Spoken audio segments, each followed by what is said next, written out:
चलिए JEE advance 2024 के physics के पेपर 2 का सॉल्यूशन हम लोग देख रहे हैं। यहाँ पे मैकेनिकल प्रॉपर्टीज ऑफ लिक्विड से एक क्वेश्चन पूछा, बड़ा ही बेहतरीन क्वेश्चन है। आइए देखते हैं क्वेश्चन को। पहले इस सवाल को पहले ध्यान से पढ़िए। ये multiple options correct type question है, तो बहुत ध्यान से समझना होगा और हर ऑप्शन को आपको चेक करना पड़ेगा। क्वेश्चन क्या कह रहा है? Table tennis ball has radius 3/2 into 10⁻² metre and mass is 22/7 into 10⁻³ kg। एक टेबल टेनिस बॉल है, उसका रेडियस दिया हुआ है, मास दिया हुआ है, तो रेडियस का वॉल्यूम भी पता कर सकते हैं। इट इज स्लोली पुश्ड, उसको धीरे धीरे पुश कर रहे हैं, push down into swimming pool, swimming pool में उसको नीचे पुश कर रहे हैं। टू अ डेप्थ ऑफ, क्या दिया हुआ depth, correct, to a depth of d equals to 0.7 metre below the water surface and then release from rest. नीचे डेप्थ में पुश करने के बाद फिर बॉल को छोड़ा गया, बॉल ऊपर की तरफ आएगा। It emerges from water surface at speed v। जब वाटर सरफेस से बाहर निकलेगा तो वो v वेलोसिटी से ऊपर निकलेगा। क्यों ऐसा हो रहा होगा? बॉयंसी फोर्स अगर वेट से बड़ा हो जाए तो फोर्स ऊपर की तरफ लगता है और फाइनली बॉल जब सरफेस पे पहुंचेगा तो वो कुछ वेलोसिटी गेन कर लेगा क्योंकि एक्सेलरेशन ऊपर है। विदाउट गेटिंग वेट, कह रहा कि बिना वेट हुए, and rises up to a height h। अगर बिना वेट हुए मतलब आप समझ लीजिए कि उसमें विस्कस फोर्स का जो इफेक्ट है ना, उसको कंसीडर नहीं करना है, उसको बिना कंसीडर किए जो वेलोसिटी गेन किया वो बताना है। उस v के कारण वो h हाइट ऊपर जाता है।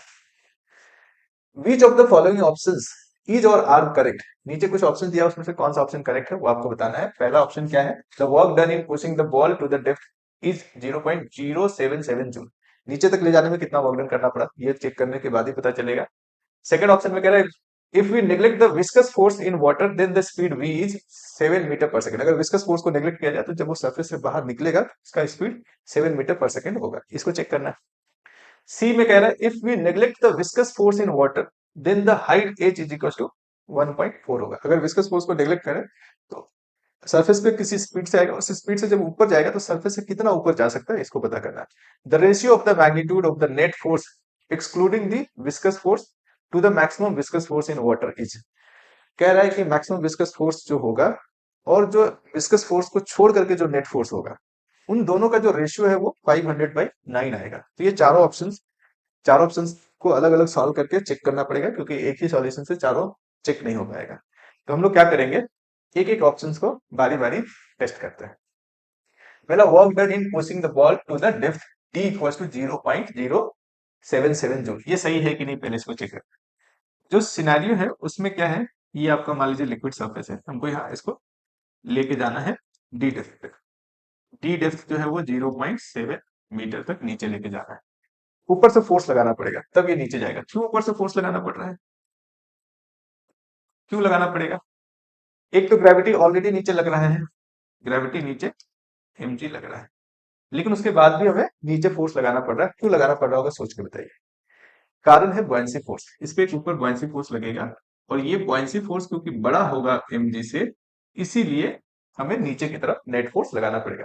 और ये फोर्स क्योंकि इसको स्लोली लेके जाना है, तो जब आप स्लोली ले जाते हैं तो वैसे भी विस्कस फोर्स का कंडीशन इस पे लागू नहीं होता है। और क्वेश्चन में पूछा है कि नीचे ले जाने में कितना हम लोग को मिनिमम वर्क डन करना पड़ रहा है, ये चेक करना है। तो हम मानेंगे कि ये जो एक्सटर्नल फोर्स है, इन दोनों का जो डिफरेंस है बॉयंसी फोर्स और mg का, उसके बराबर लगाएंगे। यानी जो बॉयंसी फोर्स ऊपर लगा और नीचे mg नेट फोर्स ऊपर है, उसको काउंटर बैलेंस करने के लिए हमें फोर्स लगाना पड़ रहा है।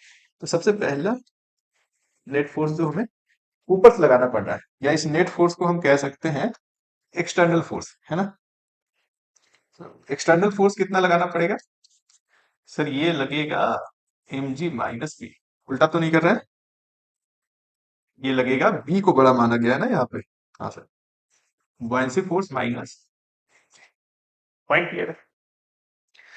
एक्सटर्नल फोर्स क्यों पता कर रहे हैं? क्योंकि एक्सटर्नल फोर्स इंटू डी करके आपको वर्क डन मिलने वाला है। अब जल्दी जल्दी काम करते हैं। बॉयंसी फोर्स की वैल्यू क्या होगा? तो जो वॉल्यूम होगा, वॉल्यूम कितना होगा?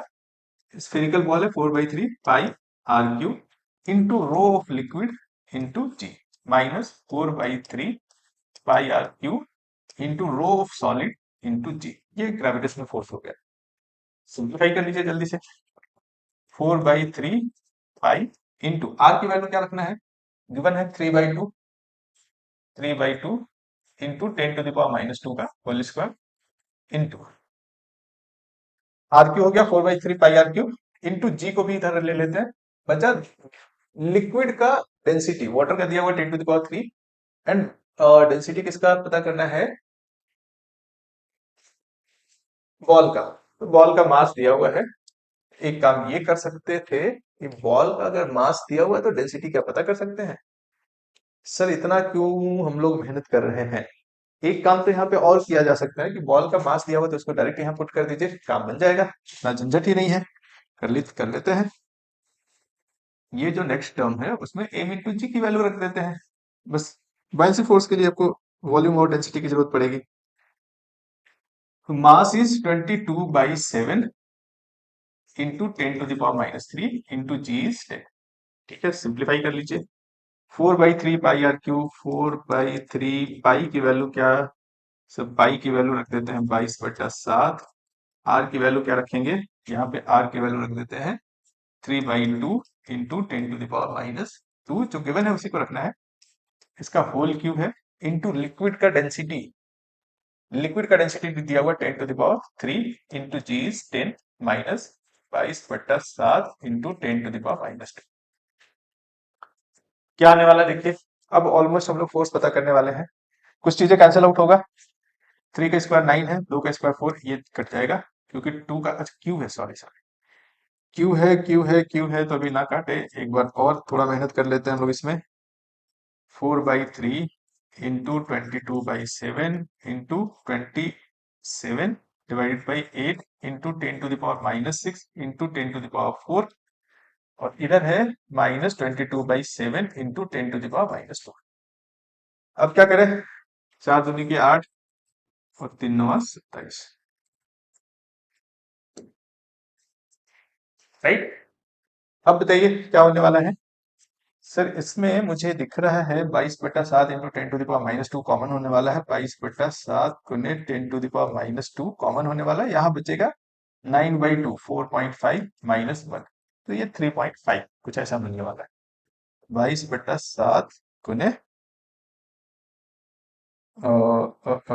10⁻² गुने 3.5। Okay done. अब क्या करें, एक्सटर्नल फोर्स हम लोगों ने पता क्यों किया इतना मेहनत करके, वर्क डन निकालने के लिए। वर्क डन निकालना है तो वर्क डन जो है वो एफ एक्सटर्नल इंटू डी है। एफ एक्सटर्नल आ गया अपना 22/7 गुने 10⁻² इंटू 3.5 इंटू 0.7 है नहीं, कुछ कुछ चीजें यहाँ पे कैंसिल आउट हो जाएगा। एक काम करते हैं, 7×5 = 0.5, या 7 को ही काट सकते थे, 22 गुने 5 इंटू 7 इंटू 10⁻², -2 को -4 बना दिया जाए, इसका डेसिमल पॉइंट है उसको हटाने के लिए 10⁻⁻1 और इसका 10⁻⁻1 दोनों इससे मल्टीप्लाई करके 10⁻⁴ हो गया। Done sir. ये 5 दूनी के 10, 5 दूनी के 10 एक 11 गुने 7 इंटू 10⁻⁻4, मल्टीप्लाई करिए, अब 11 7 77, 770 इंटू 10⁻⁻4 जूल, पर दिया हुआ है 0.077 जूल, मैच कर रहा है। पावर 4 है तो यहाँ डेसिमल 1 2 3 4 4 नंबर के पहले आ जाएगा, 0.077 जूल। बिल्कुल सही कह रहा था, जो फोर्स हमें लगाना पड़ रहा है और उस फोर्स के साथ अगर इसको डी डिस्टेंस नीचे लाते हैं तो जो वर्क डन करना पड़ेगा वो 0.077 होगा। देखिए जेई एडवांस के क्वेश्चंस में थोड़ा पेशेंस ज्यादा रखना होता है, ऐसा नहीं कि क्वेश्चन सॉल्व नहीं होगा, कभी कभी कैलकुलेशन देखने में टफ लगता है, आसानी से हो जाता है। अब अगले ऑप्शन के लिए चेक करते हैं, क्योंकि आप इसमें जितना सही ऑप्शन टिक करेंगे उतना मार्क्स मिलेगा, है ना। और अगर एक भी गलत ऑप्शन टिक कर दिया तो नेगेटिव मार्क्स मिलता है, तो इस चीज का ध्यान रखना है कि नेगेटिव ना होने पाए किसी भी तरह से, और कोई भी सही ऑप्शन ना छूटे, तो हर ऑप्शन को आपको बहुत बारीकी से चेक करना होगा। कह रहा है if we neglect the viscous force in water then the speed v is equal to 7 metre पर सेकेंड। अब जब हम इसको नीचे से छोड़ेंगे, इस टैंक में मैंने ले आया इसको नीचे, अब ये बॉल को यहां से छोड़ेंगे तो जब ये वापस आएगा, कैसे समझिए, इसमें दो तरीके से इसको सॉल्व कर सकते हैं। एक तो जो बॉयंसी फोर्स और mg के कारण नेट फोर्स ऊपर लग रहा है उससे एक्सेलरेशन पता कर लीजिए और फिर v पता कर लीजिए। दूसरा तरीका क्या होगा, दूसरा तरीका हमने कुछ वर्क डन करके इसको नीचे ले गए, कुछ वर्क डन करके नीचे ले गए, जब वापस ये आएगा तो जो वर्क डन हमने किया था, जिस अब जो हमने वर्क डन किया उससे क्या हुआ, इसकी पोटेंशियल एनर्जी बढ़ गई, है ना। धीरे धीरे स्लोली ले जाने में जो वर्क डन किया उससे इसकी पोटेंशियल एनर्जी बढ़ गई, जब ये वापस उस पोजीशन पे आएगा उतना एनर्जी रिलीज होगा काइनेटिक एनर्जी के फॉर्म में। तो आप इस तरह से एनर्जी कंजर्वेशन का इस्तेमाल करके, क्योंकि हमने जो वर्क डन किया वो कहा गया कहीं ना कहीं सिस्टम में है, जब वो वापस आएगा उस पोजीशन पे अपने आप, एक्सटर्नल फोर्स हमने हटा दिया है, तो वही सेम एनर्जी काइनेटिक एनर्जी बनकर निकलेगा। इस कॉन्सेप्ट को यूज कर सकते हैं। दूसरा तरीका है कि आप नेट फोर्स ऑलरेडी कैलकुलेट कर चुके हैं, उससे एक्सेलरेशन, एक्सेलरेशन से फिर वी पता कर लेते हैं। एनर्जी कंजर्वेशन वाला मुझे ज्यादा कन्वीनियंट लग रहा है, उसको अगर यूज कर लेते हैं तो आप आसानी से रिजल्ट तक पहुंच जाएंगे। क्या करेंगे हम लोग, आइए, half m v square is equal to, जो एनर्जी आया था 0.077, वही energy half m v square बन गया इसका। ठीक है सर, आप कह रहे हैं तो बात मान लेते हैं। तो ये हो जाएगा 2 × 0.077, और एम नीचे, एम कितना है, एम है 22/7 इंटू 10⁻³ और इसके जगह पे, हाँ ठीक है, v के लिए फिर क्या करेंगे, इसी का रूट लेना है। रूट अंडर ये हो जाएगा 2 × 10⁻²। इसके लिए हम लोग एक काम कर सकते हैं, इसको क्या लिखते हैं, 7 लिख दे, 10⁻³ से ये कट जाएगा। इसको जब आप काटेंगे तो इसका ये डेसिमल चला जाएगा, क्योंकि ऊपर भी 10⁻³ आने वाला था। अब थोड़ा आसान हो गया, ये एक 7 ऊपर आ गया, 22 नीचे आ गया। अब क्या करें, अब बस करते चलिए, 2 से इसको मार दीजिए 11, 11 से इसको मारिए 7, 7 × 7 का जब रूट करेंगे तो 7 बाहर आएगा मीटर पर सेकेंड। सब कुछ ऐसा यूनिट में हमने रखा है, इसीलिए फाइनल जो वी आएगा वो भी ऐसा यूनिट में आएगा। अब यहाँ पे यूनिट चेंज करने की जरूरत नहीं है। तो ये सही कह रहा था, बिल्कुल सही कह रहा था सर। यानी ऑप्शन ए भी करेक्ट, ऑप्शन बी भी करेक्ट। करेक्ट, कोई तुक्का मार दे ए बी पे तो भी नंबर पा जाएगा, पर ऐसा करना नहीं, चेक करना हर ऑप्शन को। आइए ऑप्शन सी चेक करते हैं। कह रहा है if neglecting the viscous force in water then the height as is. अब ये सरफेस पे बॉल आ गया। अब ये सवाल एकदम प्योरली काइनेमेटिक्स का है। सरफेस पे बॉल आ गया, इसने वी वेलोसिटी नेग्लेक्ट कर रहे हैं जो विस्कस फोर्स को, तो वी वेलोसिटी गेन किया है 7 मीटर पर सेकेंड। अब ये कितना हाइट जाएगा, तो जहां हाइट जाएगा वहां वेलोसिटी 0 हो जाएगा। काइनेमेटिक्स का सवाल, v square is equal to u square plus 2g h, plus या माइनस, माइनस होगा यहाँ पे। क्यों माइनस, क्योंकि नेगेटिव एक्सेलरेशन है, वेलोसिटी ऊपर है, एक्सेलरेशन नीचे है। आप इसको 0 रखते हैं तो ये you square minus 2g h। बहुत लोग कह रहे होंगे सर आप इतना लंबा क्यों लेके जा रहे हैं, हमें तो हाइट का फॉर्मूला याद है, u² / 2g होता है, जिनको याद है वो रख लीजिए। u की वैल्यू कितना, 7, इनिशियल वेलोसिटी 7 का स्क्वायर बाई 2g, g की वैल्यू लेना है 10। कितना आ रहा है ये 49/2 इंटू 10। 49 को 2 से डिवाइड करिए, 2 दूनी के 4, और होता है 2 चौके 8, 24.5 बाई 10, और ये आ रहा है 2.45, ऐसा कुछ आ रहा है मीटर पर। दिया है 1.4 मीटर, सही दिया है, सही दिया। अगर ये सही नहीं है तो ऑप्शन सी हम लोग पहचान लिए कि ऑप्शन सी सही नहीं है। एक और चेक करना बचा हुआ है, जल्दी से उसको चेक कर लेते हैं। अब आइए ऑप्शन डी में क्या पूछ रहा है समझते हैं। The ratio of magnitudes of the net force excluding the viscous force to the maximum viscous force in water is. अब सबसे पहला ये जो नेट फोर्स है ना, नेट फोर्स की बात क्या कह रहा है, अगर विस्कस फोर्स को नेग्लेक्ट करेंगे तो ऊपर बुयांसी, नीचे mg। इस पे जो नेट फोर्स है ना, जो एक्सटर्नल फोर्स हमने फाइंड किया था वही नेट फोर्स है। थोड़ा सा आपको लेके आते हैं ऑप्शन ए पे, वहां से कुछ चीजें हम लोग चोरी कर लेंगे। यहाँ पे हमने नेट फोर्स बहुत मेहनत करके पता कर लिया था, ये जब पता लगा लिया था तो बार बार उसको रिपीट ना करके उसको यूज करेंगे। यहाँ 22/7 इंटू 3.5 इंटू 10⁻², ये नेट फोर्स था, है ना। एफ नेट जो है वो ऑलरेडी हमने पता लगाया है, कितना 22/7 इंटू 3.5 इंटू 10⁻²। और क्या लिख सकते हैं इसको, सर 22/7 है, इसको इसी फॉर्मेट में रहने दीजिए। क्यों, क्योंकि जो विस्कस फोर्स आने वाला है ना, इसको पाई भी लिख सकते हैं, इसको लिख सकते हैं 3.5 पाई इंटू 10⁻²। जो विस्कस फोर्स लाने वाले हैं वो भी कुछ इसी तरह का फॉर्मेट में होगा। अब जो विस्कस फोर्स होता है वो वेलोसिटी पे डिपेंड करता है। जैसे जैसे वाटर में ऊपर जाएगा विस्कस फोर्स नीचे लगेगा, और ये वेलोसिटी इसका ऊपर है। जैसे जैसे स्पीड बढ़ेगा वैसे वैसे विस्कस फोर्स भी बढ़ता है। विस्कस फोर्स होता है 6 पाई ईटा आर इंटू वी, ये विस्कस फोर्स होता है। ये आपको पता होना चाहिए। इस क्वेश्चन को सॉल्व करना चाहते हैं तो थोड़ा तो फ्लूइड मैकेनिक्स का कुछ बेसिक चीज पता होना चाहिए हम लोग को। ठीक है सर, पर वी क्या होगा हमें तो पता ही नहीं है। कह रहे थे maximum viscous force in water. Maximum viscous force मतलब मैक्सिमम वेलोसिटी जब एकदम टॉप पे पहुंचने वाला होगा तब। और वो मैक्सिमम वेलोसिटी कितना आया था, 7 मीटर पर सेकेंड। पर याद करिए वहां पे हमने विस्कस फोर्स को नहीं कंसीडर किया था, तब 7 आया। यानी कि v की जो वैल्यू आने वाली है वो लेस देन 7 हो। v की जो वैल्यू आने वाली है वो लेस देन 7 मीटर पर सेकेंड होगा। क्यों?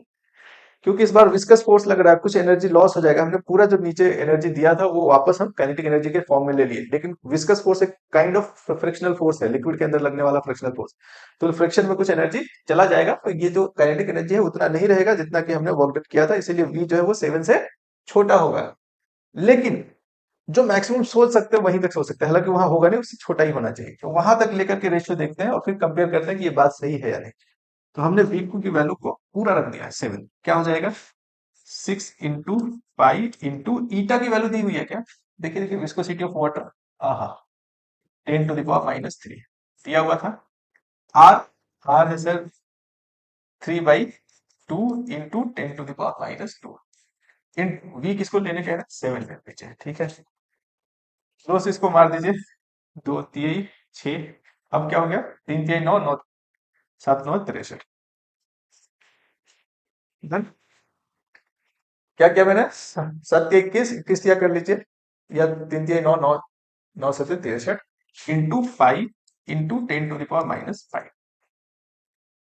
क्लियर। अब इन्हीं दोनों का रेशियो लेना था, एफ नेट और विस्कस फोर्स। एफ नेट और विस्कस फोर्स का रेशियो लेना था। F net is 3.5 into 5 into 10⁻²। और ये आ रहा 63 इंटू 5 इंटू 10⁻⁻5। क्या निकल के आ रहा है रेशियो, पाई से पाई मर गया। 3.5 इंटू 10⁻³ ऊपर चला जाएगा, 10⁻+5 ऊपर जाता, पर -2 उसका इंतजार कर रहा है, +3 बचेगा। नीचे क्या है सर, 63, पाई तोड़ गया। कुछ कैंसल आउट हो सकता है, चेक करते हैं सर। चेक करने में क्या है, 7 से काट दीजिए, 7×5=35 बटा 7×9=63 इंटू 10⁻3। 0.5 इंटू 10⁻3 500। ये आ रहा 505 रेशियो तो आ रहा है, जो कह रहा है 500/9। पर क्या ये सही है? ये रेशियो कब आया, जब हमने विस्कस फोर्स का जो मैक्सिमम पॉसिबल था, जिसमें विस्कस फोर्स ही नहीं था, तब लिया है। विस्कस फोर्स रहेगा तो ये विस्कस फोर्स अगर रहेगा तो वेलोसिटी मैक्सिमम 7 नहीं पहुंचेगा। अगर ये 7 से छोटा होगा तो जो डिनोमिनेटर है जितना हमने लिखा था उससे छोटा आएगा। अगर डिनोमिनेटर छोटा आएगा तो ये रेशियो इससे बड़ा हो जाएगा, है ना। तो ये हर हाल में रेशियो इससे बड़ा आने वाला है। एग्जैक्ट ऐसा तभी आएगा जब विस्कस फोर्स 0 हो, और विस्कस फोर्स 0 हो तो फिर ये रेशियो आएगा कैसे? कंफ्लिक्ट है, इसका मतलब ये सही नहीं है। मतलब इससे थोड़ा छोटा रहता तो कंफ्यूजन होता, क्योंकि फिर हम लोग को सब कुछ प्रोसेस फॉलो करना पड़ता है इंटीग्रेशन का, सारी चीज जिसमें वेरिएबल विस्कस फोर्स है तो आपको वी तक पहुंचना पड़ता है कि फाइनल वेलोसिटी क्या है वो निकालते पहले, फिर सॉल्व करते। पर यहाँ इंटीग्रेशन से हम लोग बच गए, क्योंकि हमने मैक्सिमम जितना हो सकता था, जो नहीं हो सकता था उसको भी कंसिडर कर लिया, और रिजल्ट सही आ रहा रेशियो, इसका मतलब वहां तक वी जाएगा नहीं, और वहां तक वी जाएगा नहीं तो रेशियो 500/9 होगा नहीं। तो इस तरह से आप जेईई एडवांस के क्वेश्चंस को थोड़ा पेशेंस रख करके आसानी से सॉल्व कर सकते हैं। आज का वीडियो यहीं तक था। आप लोगों को किस क्वेश्चन का सॉल्यूशन चाहिए वो बताइएगा।